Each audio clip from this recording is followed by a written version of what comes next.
Hello, my name is McKayla. I'm majoring in criminal justice, and my research presentation is going to be on childhood vaccinations.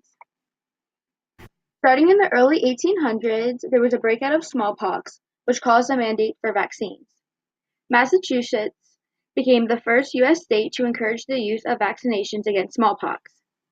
The U.S. Congress and James Madison then signed an act establishing a national vaccine agency. Massachusetts passed the first mandated vaccination for children in school. In the late 1800s, the smallpox rate declined, and many people began to have adverse reactions for vaccines and an increase of safety for vaccine supply. Some worries were the price of vaccines. Vaccinations were funded by the Prevention and Public Health Fund, which was on the chopping block for the budget proposal, which is explained later. Some people were worried that too many vaccines could overwhelm the immune system, but according to the CDC, it was showed that getting multiple vaccines at once was safer. There was very few cases of leaving children sick or disabled, or some infant deaths. Some parents also were not willing to have their child getting infected with different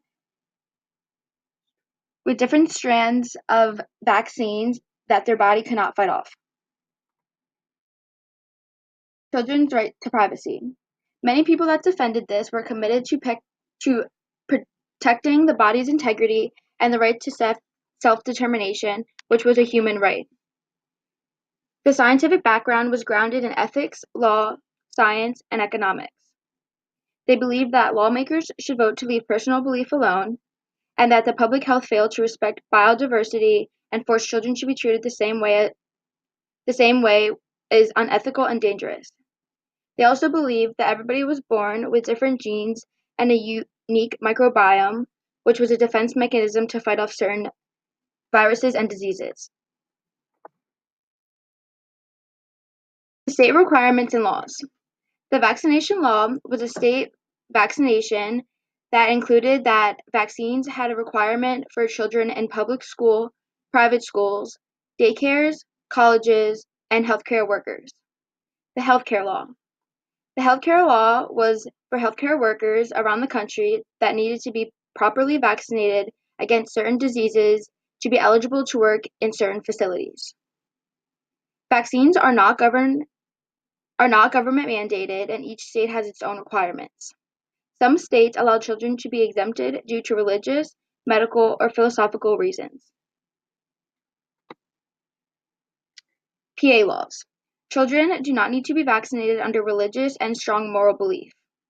By the first day of school, children need to have at least one dose of the required vaccination, and if not, 5 days prior. Some of these vaccines are tetanus, polio, measles, mumps. These vaccines have multiple doses and need to be administered at certain dates. The money. Most of the money from vaccines come from public health programs such as the Prevention and Public Health Fund, which was created in 2010 and is the largest fund. They provide about $1 billion to the Center of Disease Control.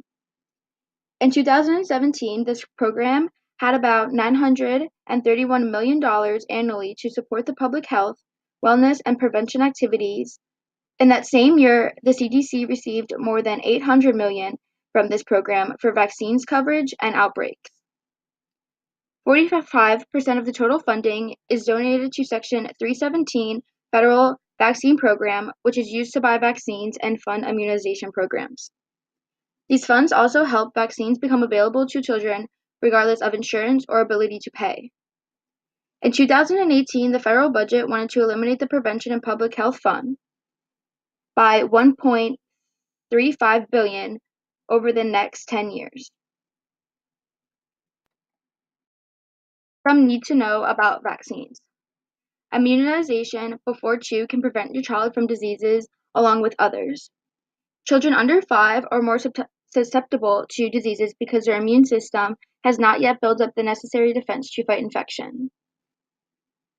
Some of these vaccines can cause minor reactions and effects, such as rashes, fevers, and chills.